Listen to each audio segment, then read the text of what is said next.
Greetings, lovelies, and welcome to Storytime. What would you do if you met your delightful new neighbour, but the timing was so bad it threatened to reveal your deepest, darkest secret? Sit, relax, and I shall tell you all about the lovely Maya and her romantic dilemma. The fire within, a phoenix from the ashes. Maya sat back from her keyboard and stretched her fingers, at which point she froze. On each nail bed there was a little grey patch. Her eyes flicked to the bottom of the closest of her 6 monitors to take in the date and the time. Bollocks, was her distinct opinion on the matter. She'd been so deep in her coding project, she'd completely forgotten. Well, there was nothing for it now. Reaching over, she picked up her phone and touched the familiar contact icon on the front screen. "Puff!" Ralf greeted after only 1 ring. She grimaced at the nickname. "Why are we friends again?" she asked, because it was what they did. "You love me, really," Ralf replied. "Now, to what do I owe the pleasure?" "I screwed up," she admitted. "What is it this time?" "I forgot to keep an eye on the date." There was a moment of silence. "Oh," came Ralph's response. "Is it that time again already?" "Yep, I thought I had time, but the symptoms are showing. I have nothing in." "Right, don't panic," Ralf said, although he actually sounded a bit on the panicky side. "I have the list. It'll take me an hour or so, but then I'll be there. You can last that long?" "Yes, thank you. You're an angel. I'm not too far gone, but I daren't go out." "No problem. You've done more for me, love. See you soon." "Yeah, bye." She looked at her nails again.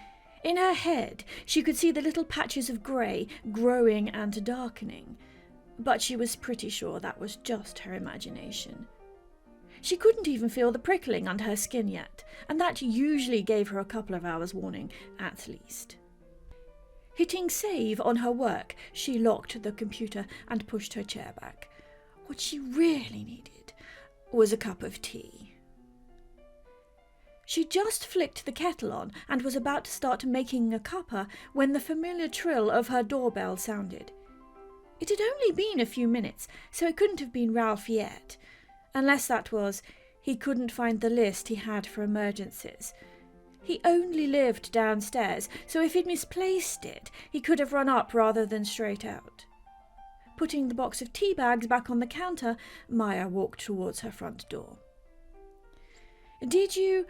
was as far as she got as she opened the door, because it definitely wasn't Ralf.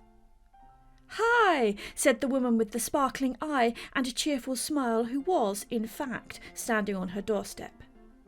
"I'm Lacie. I'm really sorry to bother you, but I've just moved in down the hall, and between my old flat and this one, the box with all my tea supplies got lost. I was wondering if I could beg a tea bag and maybe a spot of milk?" "Of course, come in," Maya said without even thinking about it. "I've just put the kettle on. I can even make you the tea if you'd like."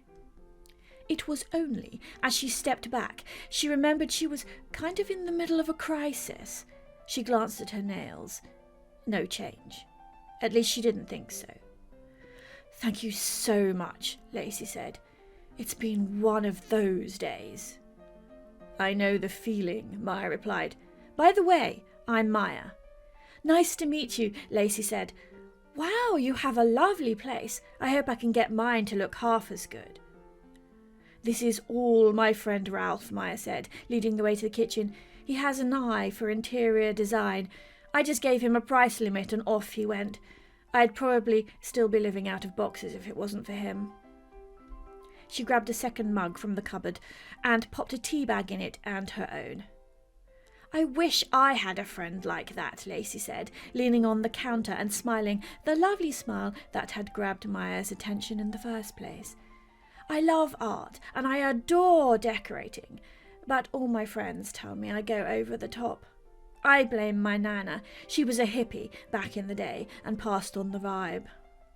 Right on, man, Maya replied. Peace. Lacie laughed and Maya joined in. She missed the 60s. Well, bits of it anyway. It had been such a hopeful time. You don't seem like a hippie with a beast like that in your living room, Lacie commented, looking at Maya's tech setup in the other room. That's work, Maya replied. But I do know how to play. She wiggled her eyebrows and then mentally kicked herself. Now was not really the time for flirting.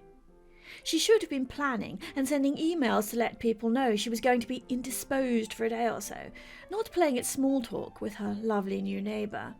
Very glad to hear it, Lacie replied, and let her eyes give Maya an appreciative up and down. Okay, so they were both flirting. It was at least nice to know she hadn't lost her touch. Maya was not exactly a social extrovert. She tended to have a few close friends, some of whom she had known for a long time, but in her position, she didn't make new ones easily. That she was flirting with a complete stranger wasn't really in her comfort zone, but there was something about Lacie. She'd given up arguing with her instincts years ago, so she just went with it. Luckily, the kettle clicked off and gave her something to do before she made an idiot out of herself. Milk and sugar? She asked, while pouring the water into the mugs. Just milk, thanks, Lacie replied. Maya prided herself on being a very good judge of character. Well, given her condition, it was kind of expected, and Lacie was setting off her good vibe detectors like an air raid siren. Are you subletting, or did Will finally decide to sell the lease? She asked, as she grabbed the milk from the fridge. If only I had the money for a deposit, Lacie replied. Alas, a renter I must be until I land my dream job. Which is? Famous author, of course, Lacie replied. At the moment, I'm a mortgage advisor, so I get to see all the lucky people who have a foot on the housing ladder, but I never get to be one. The housing market is crazy at the moment, Maya agreed. She wasn't about to mention she owned the building. It wasn't as if anyone without a very good forensic accountant would ever be able to figure it out. She had extremely good people for making sure her investments remained secret. Well, it was kind of necessary when you were over 300 years old. While she had no problem paying reasonable taxes, she wasn't about to let the government take half her property every time she had to reinvent herself. What is it you do? Lacie asked as Maya handed her the tea. Then made a rather indecent moan as she took her first sip. Oh God, so good. Maya laughed again. I'm a systems consultant, she replied, but clearly I have missed my calling as a maker of tea. I've been gasping for hours, Lacie replied with a smile. It took me that long to pluck up the courage to ring the doorbell. Well, unless the FOIW sign is in the window next to the door, I'm always in for friends, Maya said. FOIW? If I say the last 3 letters stand for off I'm working, you can probably guess what the F stands for, Maya replied with a grin. I get it, Lacie said and grinned back. Lacie really did have a lovely smile, and her joy seemed to shine out of her. Maya kicked herself for being sappy. Oh, hang on, Lacie said, as if she just remembered something. That sign is in your window. I am so sorry. No worries, Maya replied immediately. I was just about to take it down. I have finished the latest project. Lacie sighed in relief, and the frown that had appeared on her face vanished. Thank heavens, she said. What is it systems consultants do, anyway? I fix broken computer systems, Maya explained, but didn't go into the fact that security was her speciality, and her latest client was a well-known bank. Lucrative? Very, Maya replied with an evil grin. By the time they call me, I have them by the short and curlies. Now, if only I'd had the knack for something like that at school, Lacie said, and took another long sip of her tea. If we were all good at the same thing, it would be very boring, Maya pointed out. What is it you write? Bit of this, bit of that, lots of romance, Lacie told her. Any published? Only by myself, Lacie said, but I keep plugging away at the publishers and the agents. So I could find you online? Yep, Amazon Kindle. My pen name is L.R. Needley. You can find me under Lost in a Sea of Other Authors all trying to do the same thing. I'm sure you'll get there, Maya said. Lacie had such an effect on her that Maya wanted to say, well, I have a friend in the business, but she managed to keep a lid on that until she had at least taken a look at one of Lacie's books. Faith would kill her if she sent her someone who wasn't at least halfway decent. A vibration from her pocket alerted her to a new message on her phone. Sorry, she said, pulling it out. Just in case it's a client. No worries, Lacie said, and went back to savouring her tea. The message was from Ralf, asking which formula to buy. Doesn't matter, she sent back, but I have a guest, so when you get back, don't come in announcing my condition. Guest? New tenant in Will's flat, she texted. Lacie, needed a cuppa. Are you sure that's wise? I'll be fine for at least another couple of hours, but thank you for worrying, she returned. See you later. Okay, bye. It was just Ralf, Maya said as she put her phone down. You and Ralf close? Lacie asked, which Maya took to mean, do I have competition? It really was turning into an interesting afternoon. As long as her skin didn't start tingling, she'd be fine. Maya was sweating and her skin was hot and prickly by the time Ralf made it back with 2 large bags. Her nail beds were also completely black. Thank heavens, she said, letting him in. Lacie had left after 45 minutes and 2 cups of tea, but that had been an hour before. Sorry, Ralf said as soon as he was through the door. There was an attempted jumper off the railway bridge into town, and everything was backed up for miles. How are you feeling? Like I'm about to catch fire, Maya replied, rubbing her arms. You know, it would be much easier if you were a werewolf. At least their cycles are predictable, Ralf commented. So are mine, Maya said. Kind of. They're just every 9 months or so. It's the or so that's the problem, Ralf pointed out. Let's get all this stuff put away, Maya said, choosing to ignore that point. It wasn't as if she could help it. She didn't exactly ask for her 9 monthly issues. No shapeshifter did. Werewolves were tied to the moon, werefoxes to the seasons, etc. Because she was human and a werephoenix, she burst into flames every 9 months. Came out of the ashes as a baby before taking a day to grow back to her normal adult form. It was annoying, but at least it didn't come with any homicidal impulses. I don't think you should move anywhere from that mat, Ralf said, pointing at the fireproof blanket Maya had spread out on the floor as soon as Lacie left. It's not that bad, she said, right before she gasped as a wall of heat ran through her. Okay, maybe it is. Spontaneously combusting was not fun, but she'd done it 302 times, so she was kind of used to it. Reluctantly, she stepped onto the blanket. Modern materials were really useful. Before fireproofing, she'd had to find somewhere she just hoped was incombustible. The heat was building. It was like standing too close to a fire, only the excess warmth was on the inside. It was working its way outwards from her core, with occasional bursts of extra heat like waves. The sensation in her body wasn't painful per se, more annoying.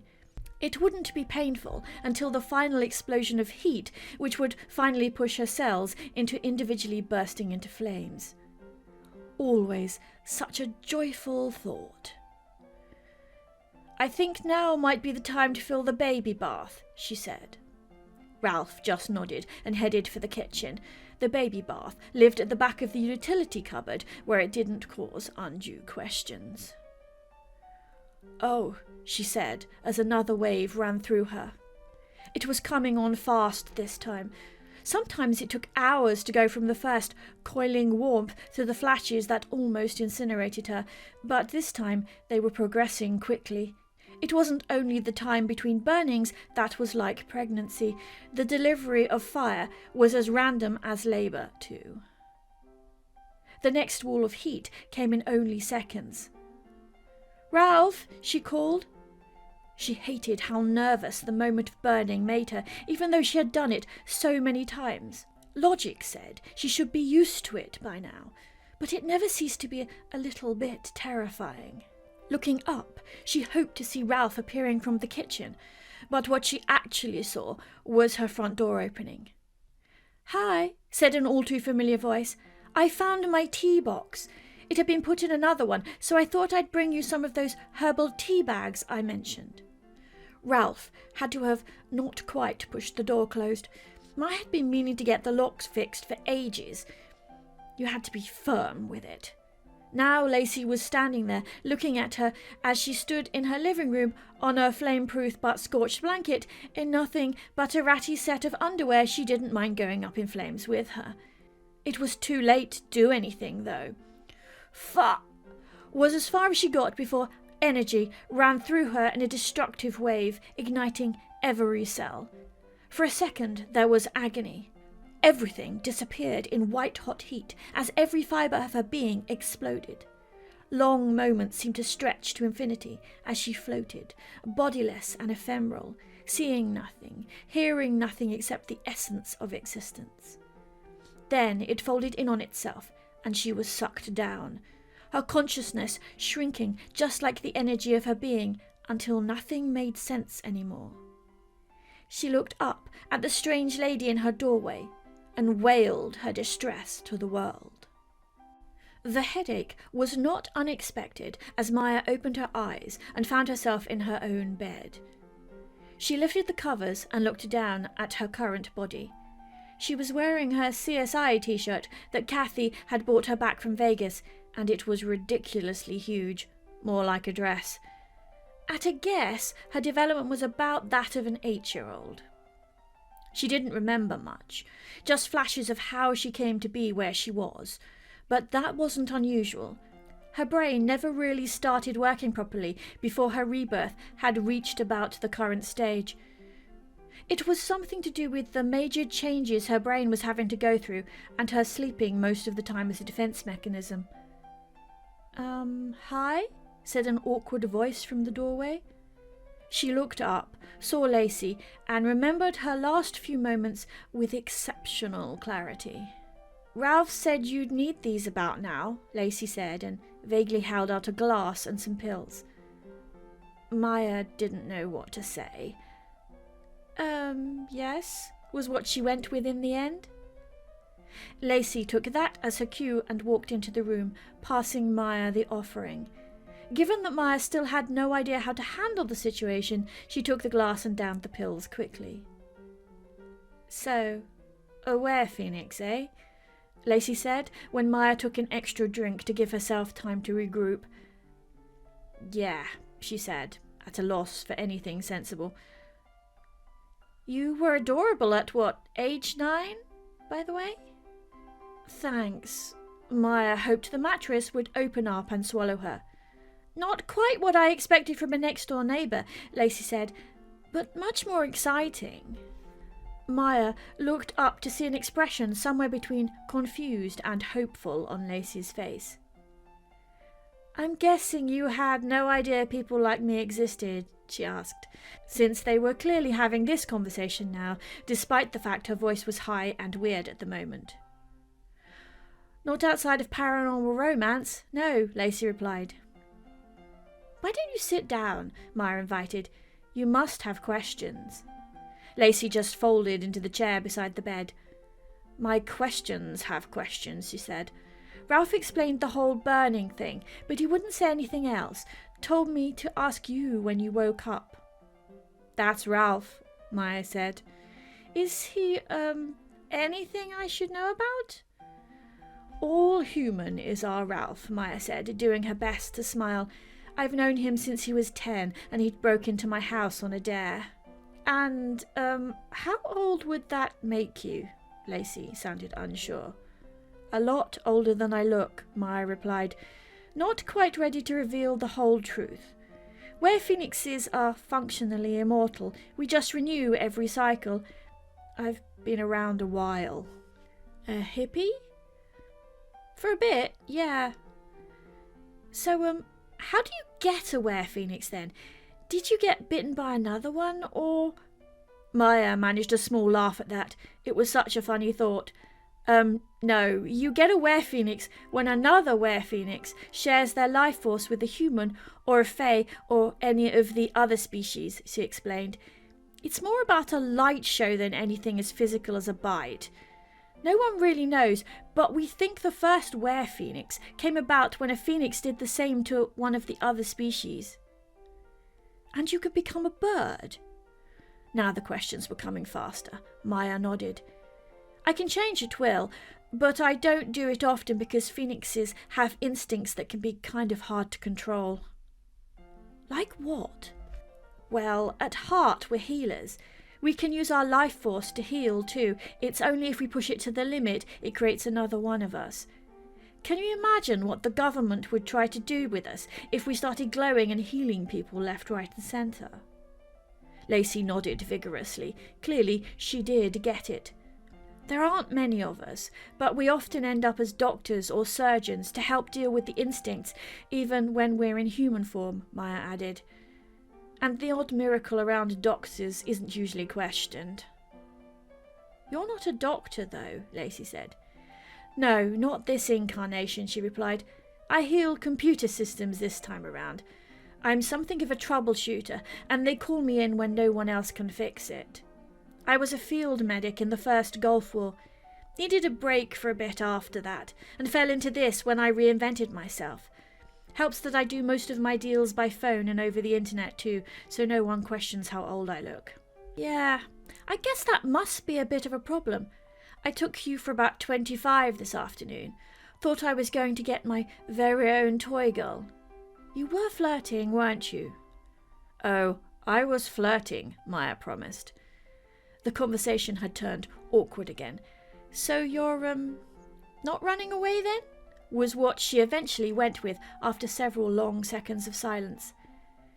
Nope, definitely not running. Still trying to get my head round it, but not running. Could we maybe not talk about this while you look prepubescent, though? Maya bit her lip to stop from smiling. Totally get that, she replied with a nod. So, Lacie said, Ralf went to get food from the 24-hour supermarket. It's nearly breakfast time. So did you want to get up? Maya's stomach made the decision for her by growling very loudly.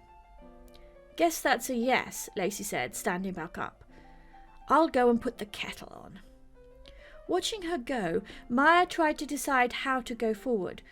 What she hadn't told Lacie was Phoenix energy could do more than cure. Used the right way, it could also wipe memory. So, Ralf whispered as they finished putting the breakfast things in the dishwasher. Have you decided what to do yet? Maya glanced at where Lacie was sitting at the table nursing a cold cup of tea. Nothing, she said. You're sure? Ralf was all too aware of what Maya's powers could do. She had had to wipe several memories from the mind of his abusive father. I have a feeling about her, was all she replied. Ralf looked impressed. Okay, he said. Well, that does make a difference. They finished loading the plates in silence, and then Maya closed everything up and turned the machine on. She was looking about 12 now, the food having helped speed up the process. It would slow down again right before the end, taking a couple of hours to make sure everything was back just the way it should be, but at the moment she was changing fast. Hoisting up her badly belted jogging bottoms, she headed back to the table.